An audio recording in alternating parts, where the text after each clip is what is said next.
It's 6:30 on the dot. Good evening and welcome to Prime TV News. I'm Chamila Guntilaka. Let's start off with our headlines tonight.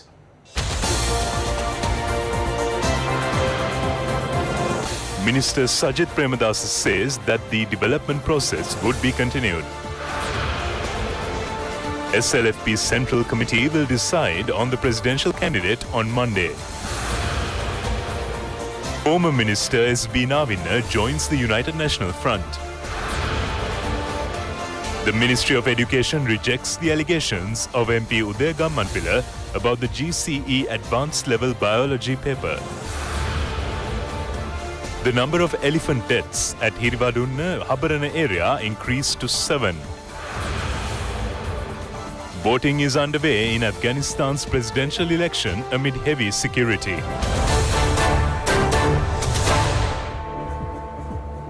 Starting off with our local news tonight first. The United National Front presidential candidate Sajith Premadasa says that the development process would be taken forward while protecting the trust placed in him by the people. The minister said this while attending a function to hand over a bus to Agunukola Palace Alutwewa Primary School. The value of the bus is 4.6 million rupees. There are 1,300 students studying at the school at present. Minister Dilip Vedarachi and a group of people were present on the occasion. MP Thilanga Sumatipala says that they will decide about the presidential candidate of their party at the SLFP Central Committee meeting on Monday. He said this to media after the discussion last night, which took place under the patronage of President Maithripala Sirisena. MP Thilanga Sumatipala said that they would be able to take a decision following discussions at the Central Committee meeting on Monday. He said that the Sri Lanka Freedom Party is a decisive factor in local politics.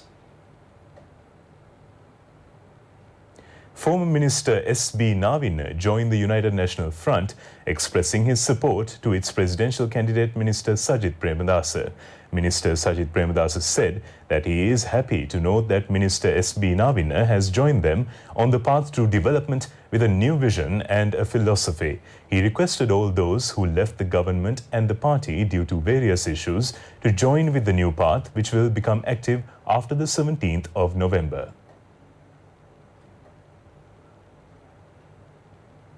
The Ministry of Education, issuing a press release, has said that the statement made by MP Udaya Gammanpila recently, stating that an injustice has been caused to the GCE Advanced Level Biology students, is baseless. The Ministry of Education says that the Commissioner General of Examinations has conducted the examination preventing any injustice to the students who sat for the Advanced Level Biology paper, and he would ensure that no injustice will be caused when evaluating the papers. The ministry has said that such statements targets narrow political gains. The aim of education is to create people with free and independent thoughts. The statement issued by the ministry has pointed out that it is the responsibility of everyone to give the students the opportunity to achieve that aim. President Maithripala Sirisena vested with the people today several constructions built under the Pibidemu Polonnaruwa development program. The outpatients department and the two-storied building for medical clinics at Valikanda Base Hospital were constructed under the Pibidemu Polonnaruwa development program at a cost of 213 million rupees. The president unveiled the commemorative plaque of the building and vested it with the public. Thereafter, he registered the first patient at the hospital. The school building of the Valikanda Kadawatha Maduwa Dharmapala Primary School was vested with the students under the patronage of the president. The building has been constructed at a cost of 7.2 million rupees and with the labour contribution of the Sri Lanka Navy under the Pibidemu Polonnaruwa development program. After opening the new classroom building, the president exchanged views with the students and the parents.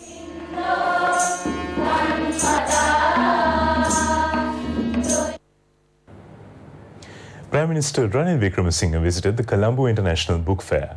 Prime Minister Ranil Wickremesinghe, who visited the International Book Fair and the BMICH in Colombo, went to several bookstores and purchased books. He also exchanged views with the public who had come to the exhibition.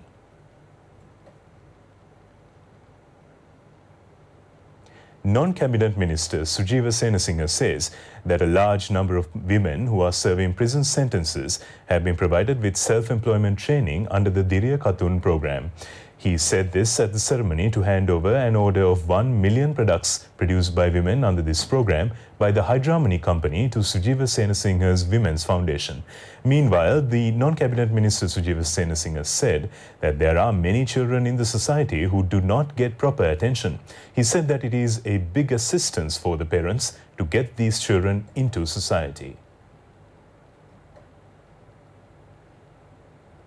Minister Patali Champika Ranawaka says that their stance on the presidential election will be decided on the 2nd of next month. The minister said this while on an observation tour to inspect the Galle Town development project. The Galle Town is being developed at a cost of more than 2,000 million rupees by the Ministry of Megapolis and Western Development. The project is implemented under the World Bank assistance.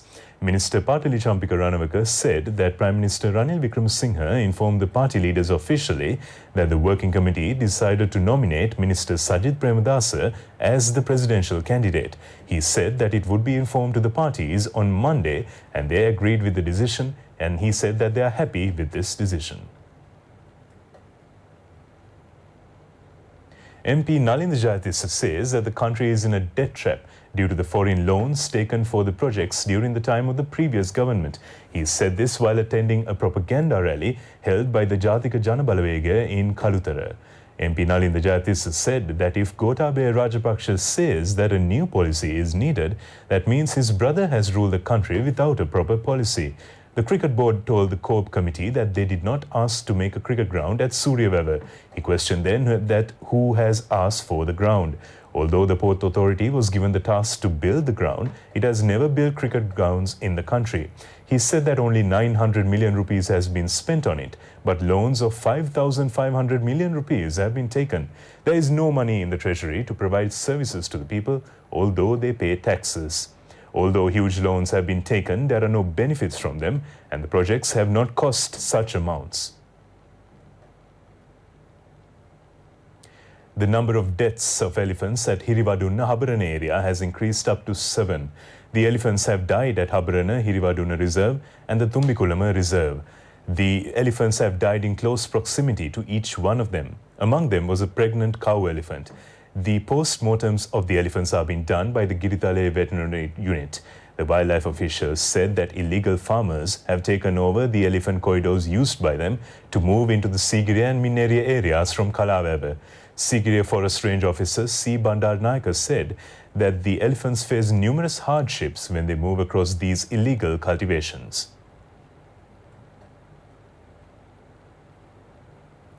The Gangodawila Magistrate Court ordered to remand the former Director General of Customs Jagat Premalal Vijayveera and former Additional Director of Customs Tharaka Senviratne until the 8th of next month.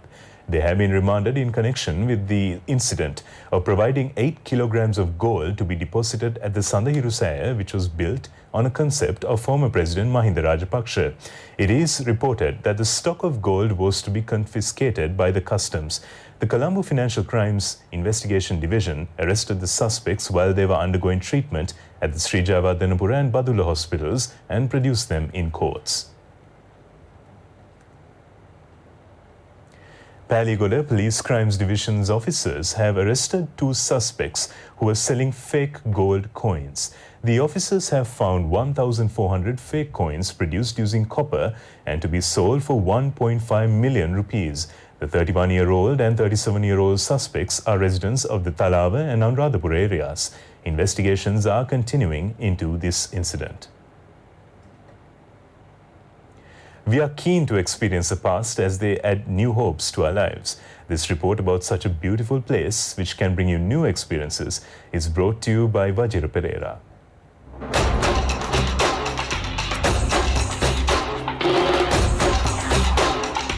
The Pinnavala Old Village has been created depicting a past village in the country with the aim of providing knowledge to the future generation about the past culture in the country.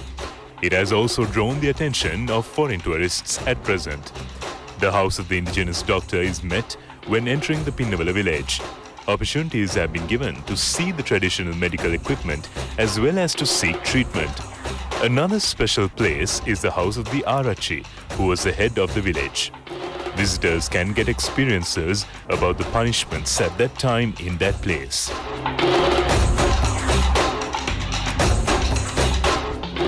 The tank and the paddy field, which were mandatory in an old village, have also been created at the place. Knowledge on clay, metal and carpentry industries are also available at the village. It is a new experience also to taste a plain tea at the coffee shop of the old Pinnawala village.